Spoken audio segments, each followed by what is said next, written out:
যোগানন্দ প্রেমানন্দ চান্নিবৈয় চ পার্শ্বদা রামকৃষ্ণ গত প্রাণং সর্বাংস্তং প্রণমাম্যহম। নমস্কার। আজকের এই পবিত্র পুণ্য সকালবেলায় অবতার বরিষ্ঠ ভগবান শ্রী রামকৃষ্ণ পরমহংসদেব, যুগ জননী শ্রী শ্রী মা সারদা দেবী এবং যুগাচার্য স্বামী বিবেকানন্দের শ্রীচরণে প্রণাম জানাই। প্রণাম জানাই ভগবান শ্রী রামকৃষ্ণ পরমহংসদেবের অন্যতম লীলা পার্ষদ স্থিতপ্রজ্ঞ ব্রহ্মজ্ঞ পরম পূজনীয় শ্রীমৎ স্বামী তুরীয়ানন্দজি মহারাজের শ্রীচরণে, অর্থাৎ হরি মহারাজের শ্রীচরণে। বৈদান্তিক এই সন্ন্যাসী তুরীয়ানন্দজি ঠাকুরের অন্যতম লীলা পার্ষদ এবং আজকের এই সৎকথায় প্রতিদিনের প্রার্থনার অনুধ্যানে আমরা হরি মহারাজের অনন্ত জীবনের কিছু খণ্ড খণ্ড চিত্রের অনুধ্যানের মধ্যে দিয়ে আমাদের মানস পূজা, আমাদের বাংময়ী পূজা সম্পন্ন করি। আপনাদের সকলকে আমার আন্তরিক সশ্রদ্ধা প্রণাম এবং শ্রদ্ধা জানাচ্ছি।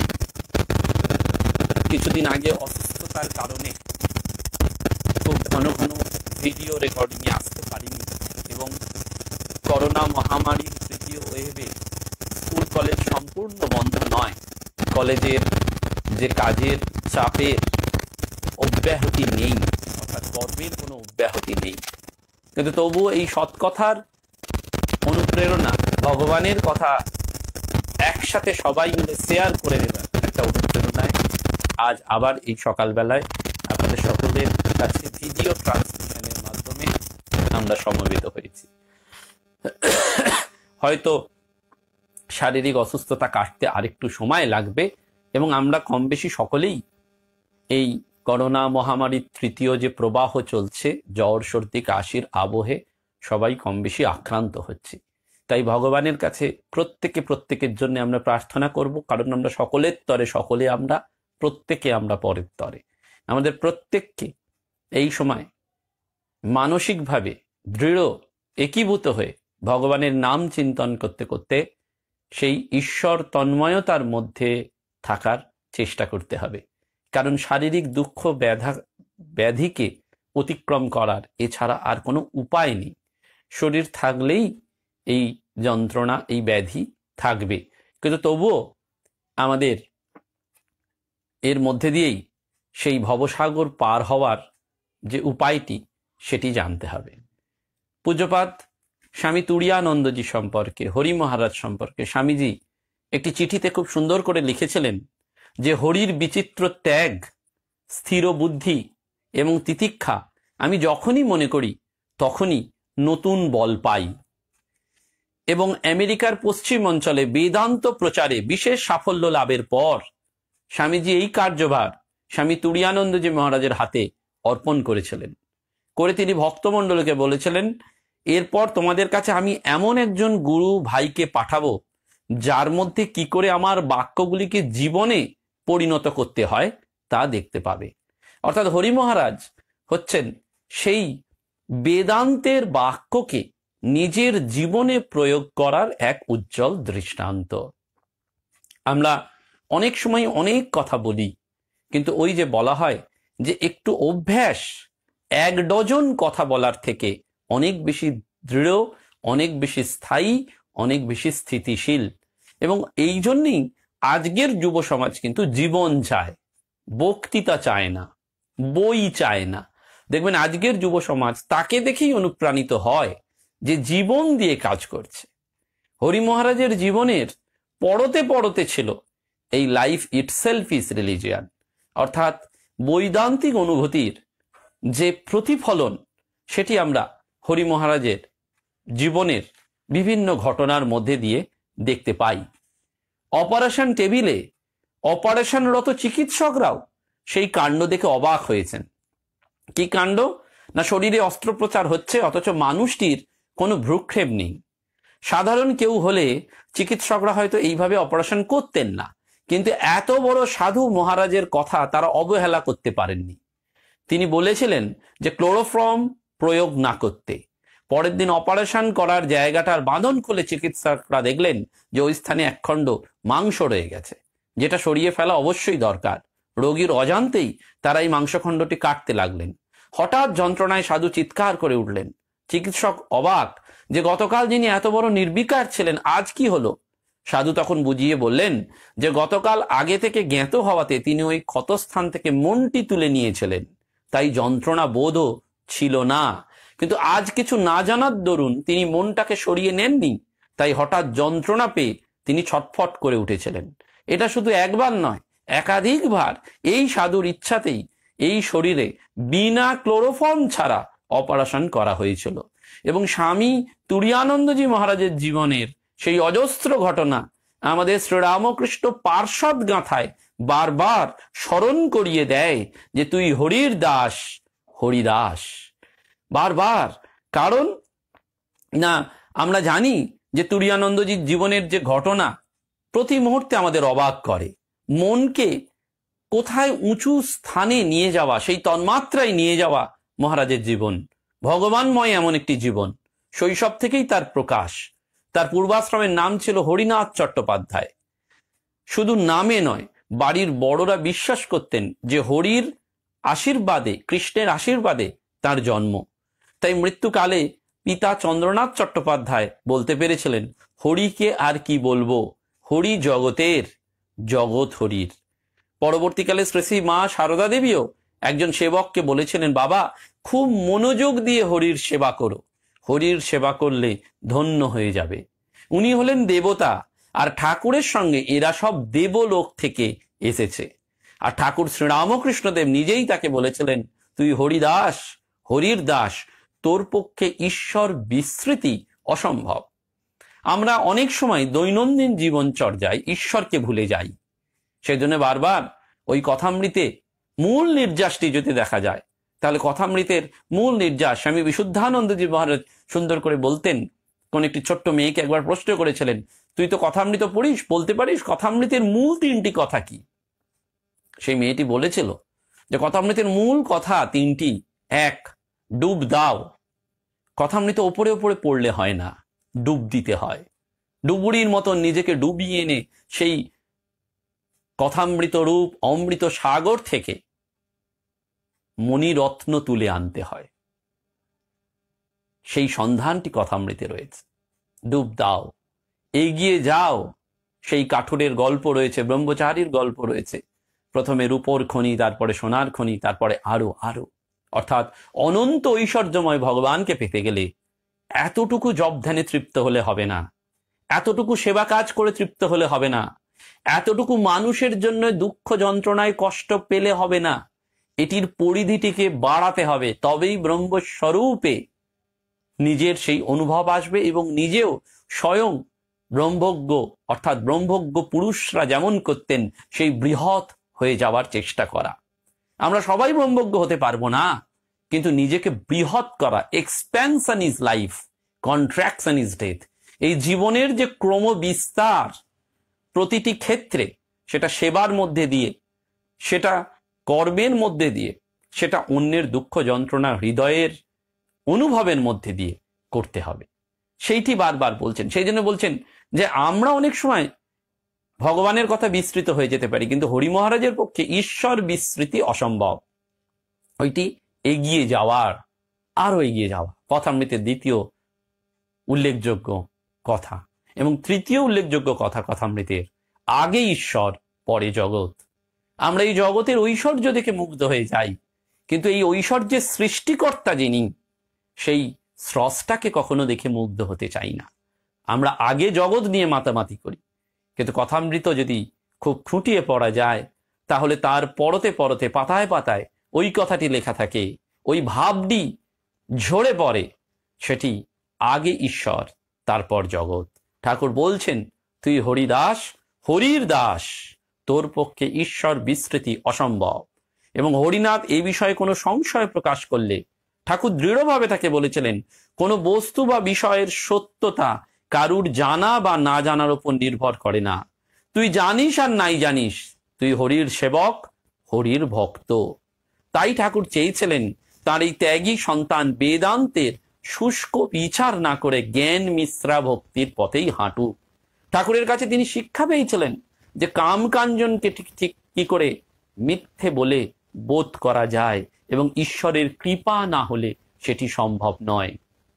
আর এই ঈশ্বর কৃপাতেই তার সমস্ত অপূর্ব উপলব্ধি হয়েছিল। কাশীপুরে ভগবান শ্রীরামকৃষ্ণের সান্নিধ্যে থেকে এই হরিনাথের জ্ঞান চক্ষু খুলে গিয়েছিল। ঠাকুরের শরীর তখন অসুস্থ, শরীরে জ্বালা যন্ত্রণা, খেতে পাচ্ছেন না। ঠাকুর তখন বলছেন বড়ই কষ্ট হচ্ছে। আর দিব্য অনুভূতির আবেশে এই যুবক হরিনাথ বললেন, আপনি যাহাই বলুন না কেন, আমি দেখছি আপনি অসীম আনন্দের সমুদ্র।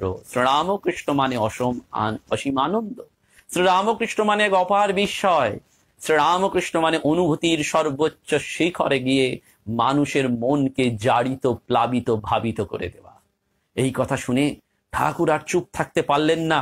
মৃদু হাস্যে স্বগত উক্তি করলেন, শালা ধরে ফেলেছে রে। অর্থাৎ হরি মহারাজ ঠাকুরের এই ভাবটি ধরে ফেলেছিলেন। এবং সেই জন্য আজকের এই পুণ্য দিন আমরা বারবার স্মরণ করি। কেন না 1863 সালে, দেখুন এই 1863 সালের 12ই জানুয়ারি স্বামী বিবেকানন্দের যেমন জন্মদিন, জন্মতিথি আসছে 25শে জানুয়ারি, তেমনি এই হরি মহারাজের জন্মতিথিটি আজকে 1863 সালের পৌষ মাসের শুক্লা চতুর্দশী তিথিতে কলকাতার বাগবাজার অঞ্চলে এই যুবক হরিনাথ চট্টোপাধ্যায়ের জন্ম, যার পিতা চন্দ্রনাথ চট্টোপাধ্যায় এবং মাতা প্রসন্নময়ী দেবী। শৈশবেই তিনি মাতৃহারা হন এবং 12 বছর বয়সে তিনি পিতৃহীন হন। বিদ্যালয়ের শিক্ষার শেষে তিনি আর কলেজে পড়াশোনার জন্য ভর্তি হননি। শঙ্করাচার্যের অদ্বৈত বেদান্ত এবং ধ্যান বিষয়ক পড়াশোনায় ব্রতী হন। বাল্যকাল থেকেই তিনি ছিলেন নৈষ্ঠিক ব্রহ্মচারী এবং তত্ত্বান্বেষী। 13-14 বছর বয়সে বাগবাজারে দীননাথ বসুর বাড়িতে ঠাকুরকে প্রথম দর্শন করেন এবং তারপর 17 বছর বয়স থেকে দক্ষিণেশ্বরে ঠাকুরের কাছে নিয়মিত যাতায়াত শুরু করেন। ঠাকুরের কাছে তার সঙ্গ গুণে, তার সাত্বিক আভায় বিভায় এই হরি মহারাজের জীবন গঠিত হয় এবং ঠাকুরের সঙ্গ গুণেই তার সমস্ত সংশয় দ্বন্দ্বের অবসান হয়। শ্রীরামকৃষ্ণদেবকে তিনি সাক্ষাৎ ঈশ্বর বলে বিশ্বাস করতেন এবং এই সময় নরেন্দ্রনাথের সাথে এই হরিনাথের বন্ধুত্ব হয়। ঠাকুরের দেহত্যাগের পর বরানগর মঠে বিরজা হোম করে যখন সন্ন্যাস গ্রহণ সবাই করেছিলেন, তখন এই হরি মহারাজের নাম হয়েছিল স্বামী তুরীয়ানন্দ। তারপর তিনি 12 বছর ধরে নানান তীর্থে ঘুরে তপস্যা করেন। 1899 খ্রিস্টাব্দে স্বামীজির সঙ্গে তিনি আমেরিকাতে গিয়ে বেদান্ত প্রচার করেন এবং 1902 খ্রিস্টাব্দে তিনি আবার ভারতে ফিরে আসেন। জীবনের শেষ দিকটা 1919 সাল থেকে তিনি কাশীধামেই ছিলেন এবং সেখানেই তিনি মধুমেহ রোগে কষ্ট ভোগ করেন। অবশেষে 1922 সালের 21শে জুলাই শুক্রবার তিনি স্থূল শরীর ত্যাগ করেন। সেই হরি মহারাজের পূর্ণ জন্মতিথি আমাদেরকে বারবার ওইটি স্মরণ করিয়ে দেয়, আমাদেরকে বারবার ভাবায় যে অবতার যখন আসেন তখন তার সঙ্গে তিনি কাউকে কাউকে রিক্রুট করে নিয়ে আসেন। অবতার যখন আসেন তিনি যেন একটা অফিসে যেমন রিক্রুটমেন্ট লেটার দেয়, সেরকম রিক্রুটমেন্ট লেটার দেন এবং এই এবারে শ্রীরামকৃষ্ণদেব এই পার্শ্বদের রিক্রুট করে নিয়ে এলেন। তো স্বামীজি যখন এই দ্বিতীয়বার বিদেশে যাবেন, তিনি চান যে তার এই প্রিয় হরি ভাই ওদেশে গিয়ে বেদান্ত প্রচার করুক। হরি মহারাজ রাজি নন। তখন স্বামীজি কাতর হয়ে বললেন, হরি ভাই, ঠাকুরের কাজের জন্য আমি কি কেবল বুকের রক্ত বিন্দু বিন্দু পাত করে মৃত প্রায় হয়েছি? তোমরা কি এ কাজে আমাকে সাহায্য করবে না? কেবল দাঁড়িয়ে দাঁড়িয়ে দেখবে? ঠিক আমাদেরও এইটি একটি কথা, যে এই সৎ কথায় প্রতিদিনের প্রার্থনায় আপনারা হয়তো ভাবতে পারেন যে আমি প্রতিদিন আপনাদের নানান রকম সেবা কাজ বা অন্যান্য ধরনের সাধু সেবা সংঘের সেবার জন্য বলে থাকি। হয়তো ভাববেন যে বিজ্ঞাপন দিচ্ছি, কিন্তু সত্যি কথাই আমাদের কাজ হচ্ছে সকলে মিলে এগিয়ে গিয়ে সাহায্য করা। যখন স্বামীজি এটি হরি মহারাজকে বলেছিলেন, তখন হরি মহারাজের পক্ষে আর না করা সম্ভব হয়নি। তিনি নিউ ইয়র্ক, সান ফ্রান্সিসকো এবং ক্যালিফোর্নিয়ার শান্তি আশ্রমে এই বেদান্ত প্রচার করেন এবং তিনি এই শান্তি আশ্রম প্রতিষ্ঠা করেছিলেন। হরি মহারাজের সান্নিধ্যে বহু মানুষ এসে ধন্য হয়েছিলেন। এবং এই হরি মহারাজের সাথে অদ্ভুত একটি স্মৃতিকথা, সেই স্মৃতিকথাটি আমরা পাই গুরুদাস গুপ্ত মহাশয়ের সৌজন্যে। হরি মহারাজ নিজে বলেছিলেন যে অবতার কতক পার্ষদ ঈশ্বর কোটি সঙ্গে আনেন আর কতক ভবিষ্যতের জন্য রিক্রুট করেন, সংগ্রহ করেন। সেটি এই গুরুদাস গুপ্ত কেদার বাবা অর্থাৎ স্বামী অচলানন্দজির কাছ থেকে শুনেছিলেন। এবং স্বামীজি অতিশয় সুকণ্ঠ ছিলেন। আমেরিকায় তার লোকপ্রিয়তার বিশেষ কারণ ছিল সুকণ্ঠ। তিনি একটি পত্রে লিখেছিলেন যে শরীর আমি বোধ করিতে করিতে শরীর হইয়া গিয়াছি, আত্মা আমি বোধ করিতে করিতে কেন আত্মা হইব না। এবং হরি মহারাজকে যখন যে কেউ প্রশ্ন করতেন, তিনি একেবারে সেই বেদান্তের উচ্চ ভূমি থেকে উত্তর দিতেন। হরি মহারাজ নিজে বলতেন তিনি ভিন্ন আর কেউ নেই। এটা যদি স্থির ধারণা হয় তাহলে হৃদয়ে মহাবল প্রবেশ করবে। নিজেকে কখনো দুর্বল ভেবো না। নিজে দুর্বল হলেও যার স্মরণ নিয়েছ তিনি সর্বশক্তিমান, অর্থাৎ সর্বশক্তিমানের শক্তিতেই এই সবকিছু হচ্ছে। সুতরাং তার বলে আপনাকে বলি বলে মনে করবে, অর্থাৎ তার বলে বলিয়ান হতে হবে। হরি মহারাজকে প্রশ্ন করা হয়েছিল চিত্ত বিক্ষেপ কেন হয়? তখন হরি মহারাজ বলেছিলেন, কেন মনে অন্য চিন্তা আসতে দেবে? তুমি দাও বলেই তো আসে, অর্থাৎ এটা তোমার জন্যই আসে। মনের ওপর বড় বড় অক্ষরে লিখে দাও নো অ্যাডমিশন। তারপর এমন একটা সময় আসবে যখন বলতে পারবে কাম ওয়ান অ্যান্ড অল। সেজন্য হরি মহারাজের জীবনের মূল স্তম্ভটি ছিল জীবন মুক্তি সুখ প্রাপ্তি।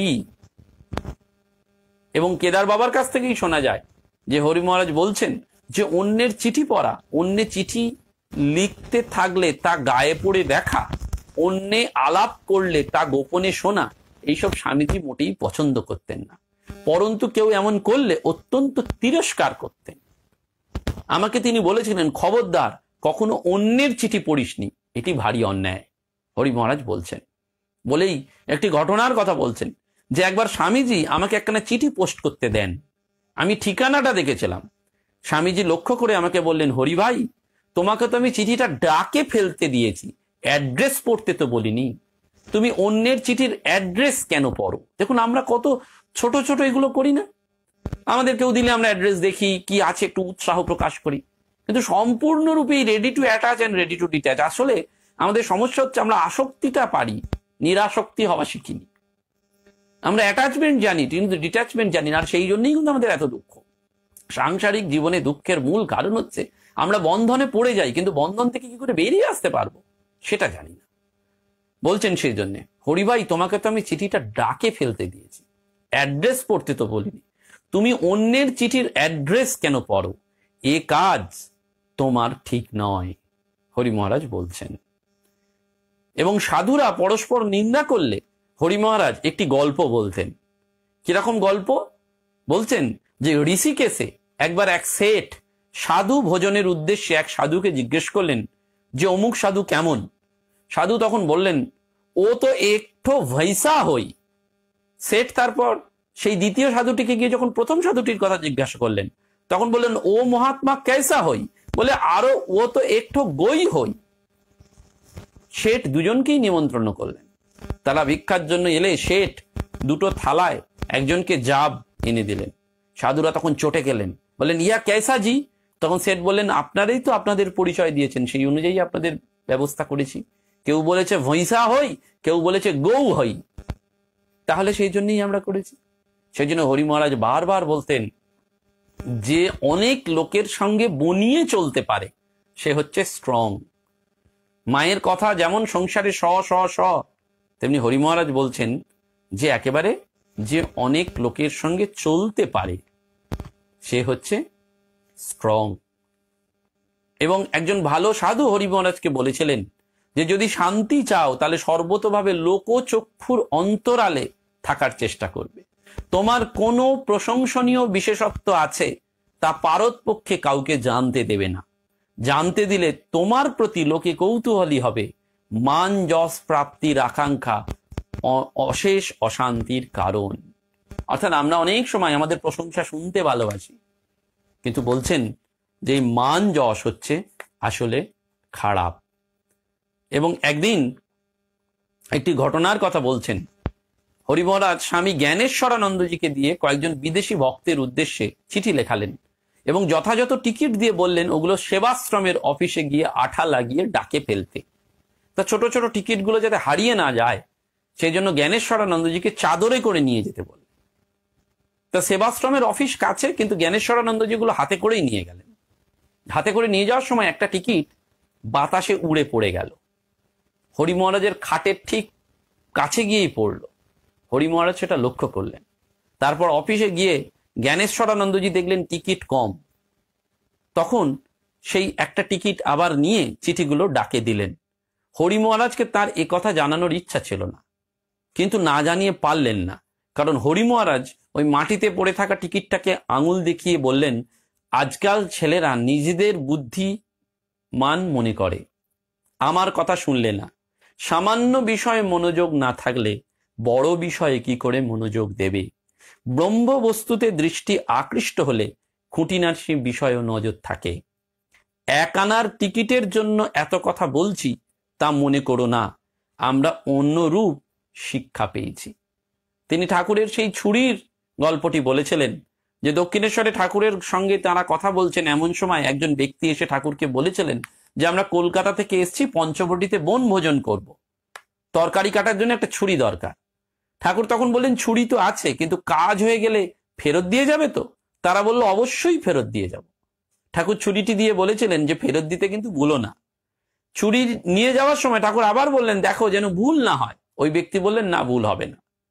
হরি মহারাজ ভাবছেন যে ঠাকুর একটা সামান্য ছুরির জন্য বারবার এই কথা বলছেন কেন। তারা তন্ময় হয়ে ঠাকুরের সাথে আলোচনা করলেন এবং তারা ছুরির কথা ভুলে গেলেন। বিকালে ঠাকুর হরি মহারাজকে বললেন, ওরে যা পঞ্চবটিতে, ওরা সব চড়ুই ভাতি খেয়ে গেছে, ছুরিটা ফেরত দিয়ে গেল না।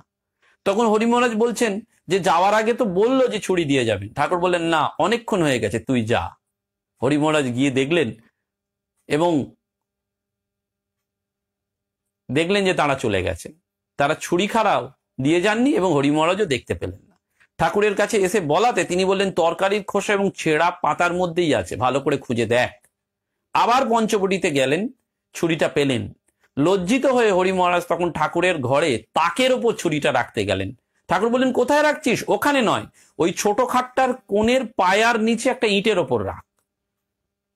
যার যা জায়গা সেখানেই তাকে রাখতে হয়। বলেই বললেন, দেখ, ভোরে উঠে ওই ছুরি দিয়ে দাঁতন কাটি, তখন ওই অন্ধকারে ছুরির জন্য আমি কি সারা ঘরে হাতড়াবো না তোকে ডাকবো কোথায় রেখেছিস বলে? দাঁত মুখ পরিষ্কার করে ঠাকুর দেবতার নাম করা অভ্যাস। এই যে দাঁত মুখ পরিষ্কার করে সকালবেলা ভগবানের নাম করতে হয়, সেই জন্যই সকাল 7টায় একেবারে শুরুর মুহূর্তে এই সৎ কথায় প্রার্থনা। বলছেন ঠাকুর দেবতার নাম করার অভ্যাস। যথা সময়ে যথাস্থানে তা না পেলে মনে চঞ্চলতা থাকে এবং ভালোভাবে নাম করাও সম্ভব হয় না। অর্থাৎ হরি মহারাজ বলছেন যে ঠাকুর এইভাবে শিক্ষা দিচ্ছেন যে যেখানকার জিনিস সেখান থেকেই নিতে হবে, নইলে তার সকালবেলায় উঠে ভগবানের নাম হবে না, তার মনটা ওই দিকে পড়ে থাকবে এবং ন্যাচারালি ওই দিকে পড়ে থাকলে তার ভগবানের নাম থেকে মন সরে যাবে। সেই জন্য ঠাকুর এই সমস্ত ঘটনার মধ্যে দিয়ে তাদের শেখাচ্ছেন।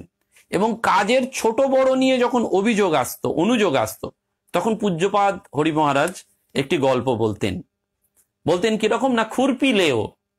একবার এক প্রাচীন সাধু অনেক দিন ধরে একটি গ্রামের জঙ্গলে তপস্যা করছেন। তো একদিন এক জমিদার স্বপ্ন দেখলেন যে তার গৃহ বিগ্রহ গোবিন্দজি এসে বলছেন যে সাধুর বয়স হয়েছে, আর ঘুরে ঘুরে ভিক্ষা করে খেতে পারবে না, তুমি রোজ ওর খাবারটা পাঠিয়ে দিও। তাই হতে লাগলো। তো একদিন সাধু দেখলেন যে জমিদারের লোক 2টো খাবার নিয়ে এলো। সাধু জিজ্ঞেস করলেন, ওটা কার খাবার? তখন তারা বলল যে এখানে আর একজন অল্প বয়স্ক সাধু এসছেন, জঙ্গলের ওধারে থাকেন, গ্রামে ভিক্ষা করতেও আসেন না, এই খাবার তাঁর জন্য। এই বলে তারা সাধুকে খাবারটি দিয়েই, অর্থাৎ প্রথম সাধুকে খবরটি দিয়ে হনন করে চলে গেল। একদিন প্রাচীন সাধুটি যে খাবার আনে তাকে বলল, খোলো তো দেখি ওর ভেতর কি আছে। তো খুলে দেখা গেল সোনা রূপোর বাটিতে খুব ভালো ভালো খাবার। দেখে তখন সাধু সেই চাকরকে জিজ্ঞেস করলো যে এরকম বিষম ব্যবস্থা কেন? তখন লোকটা বলল, দেখুন, তা তো জানি না বাবু, যেমন পাঠান তেমনই নিয়ে আসে। তখন সাধু বললেন জমিদারকে এর কারণটা জিজ্ঞেস করো। তার পরের দিন লোকটি এসে বলল সেই সাধুকে যে দেখো, বাবু বললেন গোবিন্দই এরূপ ব্যবস্থা করেছেন, তিনি জানেন না। সাধু বললেন যে জমিদার বাবুকে বলো যেন এ সম্বন্ধে গোবিন্দজিকে জিজ্ঞেস করা হয়, আমার বড় কৌতূহল হচ্ছে। তারপর দিন কেটে গেল। লোকটি এসে বলল গোবিন্দজি আপনাকে বলেছেন যদি ভালো না লাগে তাহলে খুরপি লেও। সাধু শুনে খানিক পরে কাঁদতে কাঁদতে বললেন বহুত কৃপা, বহুত কৃপা, বহুত কৃপা। আমি আগে ঘাস ছুলে খেতুম, আর এখন ভগবানের নাম করি বলে বসে বসে নানাবিধ খাদ্য খাচ্ছি, কিন্তু তবুও ভগবানের পক্ষপাতিত্ব দোষ দিচ্ছি। সাধু হয়ে পরের খাবারে লোভ করলাম, তাই প্রভুজি আমায় শিক্ষা দিলেন। সন্ধান করে দেখা গেল যে যুবক, অর্থাৎ দ্বিতীয় যুবক যিনি ওই নতুন সাধু হিসাবে এসছেন, তিনি আসলে একজন রাজকুমার। সর্বস্ব ত্যাগ করে তিনি বিবিক্ত দেশবাসী সন্ন্যাসী হয়েছেন। সাধু জীবনে যদি এইরকম বিশুদ্ধ কর্মযোগ না থাকে তাহলে সংসারে যা করছো তাই করো। এইটি হরি মহারাজের এই গল্পের মাহাত্ম্য ছিল। এবং সেই জন্য তিনি গীতা ক্লাসে বলতেন যদৃচ্ছা লাভ সন্তুষ্ট, অর্থাৎ যা আছে বলেই বলছেন যে বাবুরাম মহারাজ বললেন যে ভোগ্য বস্তু নিয়ে যত আলোচনা করবে তত আত্মা দেহগামী হয়। যা পেলে খেলে, যা পেলে পড়লে, যেখানে একটু জায়গা পেলে সেখানে শুয়ে পড়লে। যদৃচ্ছা লাভ সন্তুষ্ট। যত আমরা ভোগ্য বস্তু নিয়ে আলোচনা করব তত আমাদের আত্মা কি হবে? দেহগামী হবে। আমরা আত্মার ঊর্ধ্ব গতি যদি চাই, আত্মার যদি ইভলিউশন চাই, তাহলে এটা করা যাবে না। এবং পূজ্যপাদ হরি মহারাজ সেই জন্য বলতেন যারা তাড়িয়ে তাড়িয়ে খায়, রান্নার ক্রমাগত প্রশংসা করে, রাঁধুনির খবর নেয়, খাদ্যের উপাদান এবং জাতি সম্বন্ধে বিচার করে, তাদের আত্মা জিহ্বা স্বরূপ হয়ে যান। তারা তখন চার্বাক। অনেকে দেখবেন খাদ্য রসিক, খুব ভোজন প্রিয়, খুব তাড়িয়ে তাড়িয়ে খাবে, কোথায় ভালো খাবার পাওয়া যায়। হরি মহারাজ বলছেন যারা এরম করবে তাদের কি হবে? আত্মা জিহ্বার স্বরূপ হয়ে যায়, তারা তখন চার্বাক। বলেই বলছেন যে ভাগবত বলেছে জিতং সর্বং জিতে রসে, অর্থাৎ যতদিন পর্যন্ত পুরুষকে জিতেন্দ্রিয় বলা যায় না, কতদিন পর্যন্ত বলা যায় না? না যতদিন না তিনি রসনা জয় করতে পারেন। কারণ রসনা জয় করতে পারলেই তিনি সমস্ত ইন্দ্রিয় জয় করলেন। এইটি বারবার হরি মহারাজ বলছেন। এবং সেই জন্য হরি মহারাজ বলতেন ঠাকুর কাউকে কাউকে বিভিন্ন সাধন পথ নির্দেশ করেছিলেন সত্যি, কিন্তু আমাকে কেবল ধ্যান জপেরই উপদেশ দিয়েছিলেন। এবং বারবার ঠাকুরের বিশেষত্ব ছিল যে তিনি শুধু উপদেশ দিয়ে ক্ষান্ত হতেন না, লক্ষ্য রাখতেন যে শিষ্য এই অনুযায়ী করছে কিনা। এবং উপদেশ দেওয়ার পরই একদিন জিজ্ঞাসা করলেন, কিরে ন্যাংটো হয়ে ধান করতে পারিস তো? বলেন আজ্ঞে হ্যাঁ। কেমন বোধ হয়? যে মহাশয় যেন সমস্ত বন্ধন চলে গেছে। বলেন হ্যাঁ, ওইরূপ করবি, খুব উপকার পাবি। এবং আর একদিন তিনি ঠাকুর হরি মহারাজকে বলেছিলেন যে মন মুখ এক করাই হচ্ছে সাধন, বারবার। এবং তারপরে হরি মহারাজ বলছেন যে তখন আমি শঙ্করাচার্যের মতন খুব বেদান্ত চর্চা করছি। ঠাকুর বললেন ওরে জগৎ মিথ্যা, মুখে বললে কি করে হবে? আমরা অনেক সময় মুখে মুখে কথায় কথায় বলি ব্রহ্ম সত্য জগৎ মিথ্যা, জগতের কি আর আছে, কিন্তু বলছেন ওটা মুখে বললে কি হবে? বলেই বললেন ওই নরেন ও কথা বলতে পারে, ও যদি জগৎ মিথ্যা বলে জগৎটা অমনি মিথ্যা হয়ে যায়। ও যদি বলে কাঁটা গাছ নাই, তো কাঁটা গাছ নাই হয়ে যায়। তোরা কাঁটায় হাত দিয়ে তো কাঁটা অমনি প্যাট করে ফুটবে। অর্থাৎ বলছেন মুখে তো এরকম বললে হবে না। ঠাকুর সেইটি হরি মহারাজকে যেন উপদেশ দিচ্ছেন যে মুখে জগৎ নেই, জগৎ মিথ্যে, এসব বলা যায় না। যতক্ষণ এই দেহবোধ আছে ততক্ষণ তো আমরা এই জগৎকে স্বীকার করতেই হয়। সেই জন্য হরি মহারাজ বারবার বলতেন তৃষ্ণা বা বাসনাকে ত্যাগ করতে পারলেই শান্তি। সেই শাস্ত্রের কথা, না জাতু কাম কামানুপভোগেন সম্মতি, অর্থাৎ সমস্ত কল্যাণের মূল হচ্ছে সর্বদা তাকে স্মরণ মনন করা। এইটি আমাদের বারবার মনে রাখতে হবে। এবং 1972 সালের 13ই জুলাই স্বামী পবিত্রানন্দজি মহারাজ, তিনি পূজনীয় স্বামী চেতনানন্দজি মহারাজকে হলিউডে বলেছিলেন যে তিনি ছাত্রা অবস্থা থেকে হরি মহারাজের খুব সান্নিধ্য লাভ করেছিলেন। তো একদিন হরি মহারাজ তাকে জিজ্ঞাসা করেছিলেন কি চাও? তখন স্বামী পবিত্রানন্দজি উত্তর দিয়েছিলেন যে কি চাই জানি না, কিন্তু কি চাই না সেটা জানি। তার মনে তখন একটা ঝড় বয়েছিল।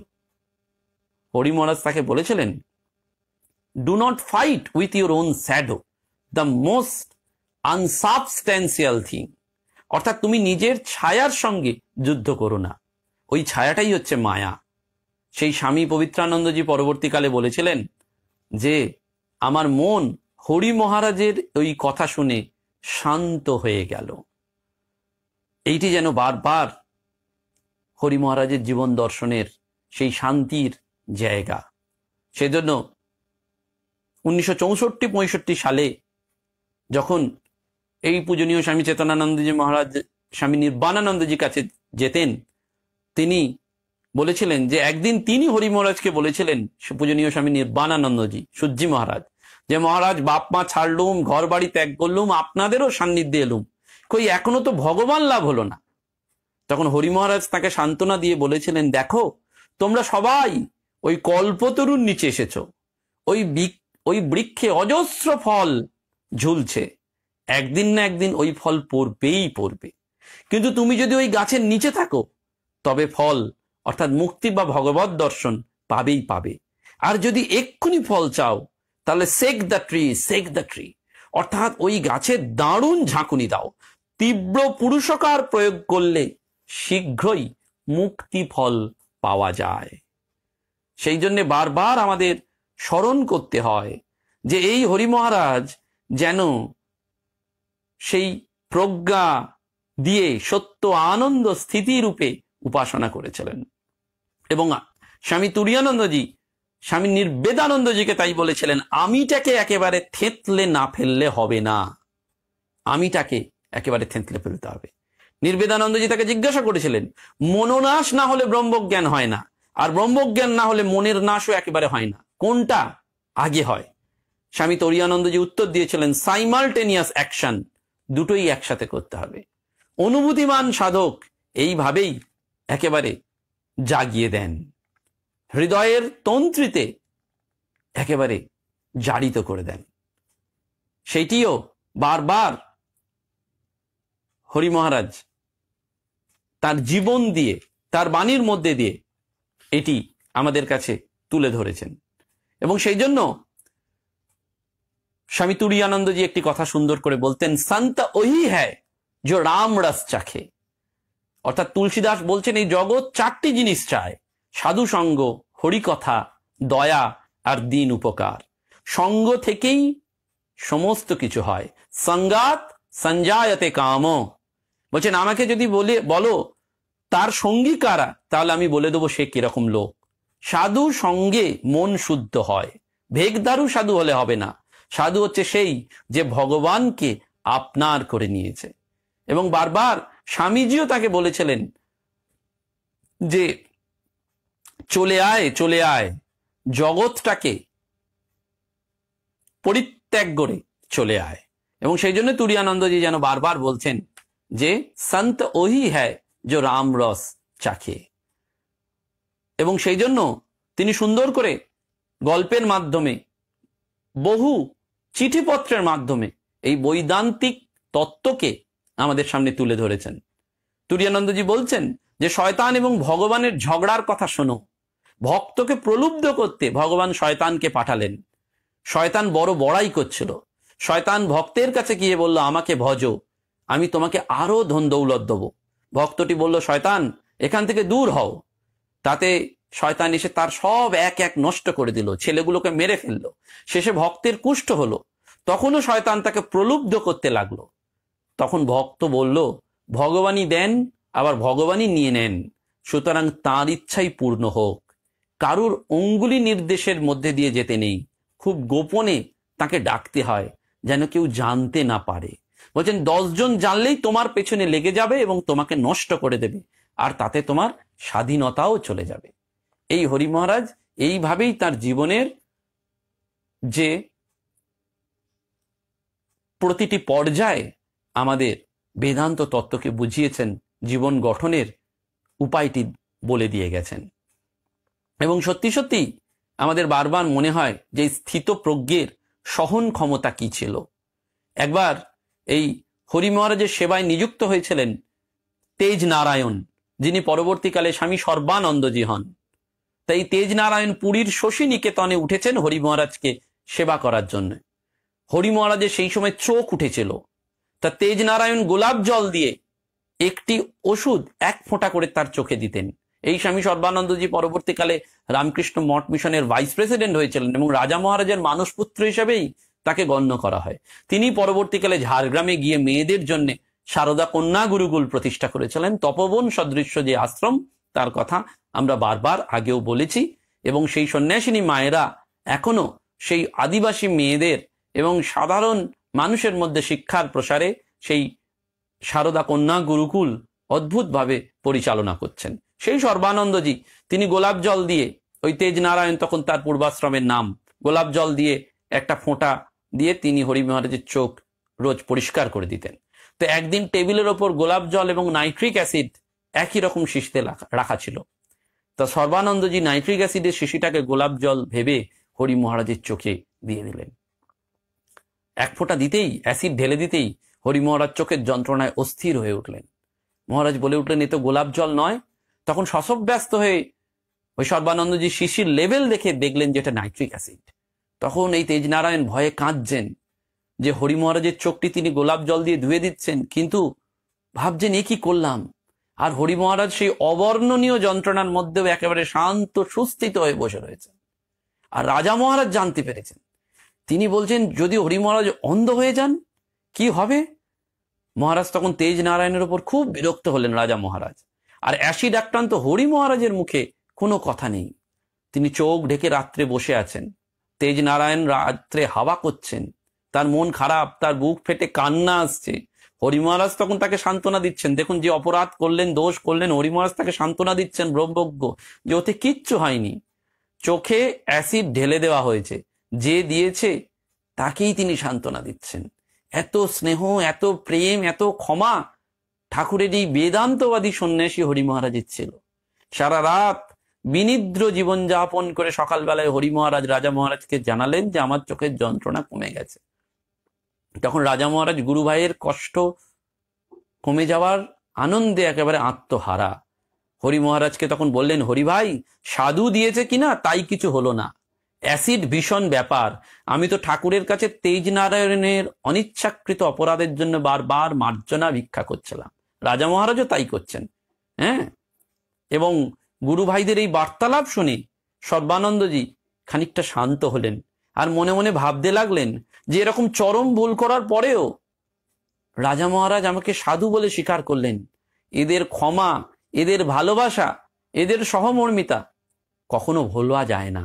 স্নেহ ভালোবাসাই যে এই রামকৃষ্ণ সংঘের মূল চালিকা শক্তি, মূল বাঁধন সূত্র, সে বিষয়ে সন্দেহ নেই। এবং প্রতিটি ত্যাগী পার্ষদের জীবনে এই ভালোবাসা এবং স্নেহ এর বন্ধনটি দেখতে পাওয়া যায়। এবং এই বন্ধনে বাঁধতে পেরেছিলেন ঠাকুর। তিনি রিক্রুট করে নিয়ে এসেছিলেন এদের সেই দেবলোক থেকে। সেই জন্য তার কাছেই আমাদের আজকের দিনে স্মরণ করতে হবে এবং তার প্রিয় সন্তান, তার প্রিয় পার্ষদদের এই জন্মতিথিতে তাদের কথা স্মরণ মনন করা আমাদের জন্য সৌভাগ্যের। আমরা ঋদ্ধ হব, আমরা ধন্য হলাম তাদের কথা এই সীমায়িত সময়ের মধ্যে স্মরণ করার জন্য। সকলকে প্রণাম জানিয়ে আজকের অনুধ্যান এখানেই শেষ করলাম। নমস্কার।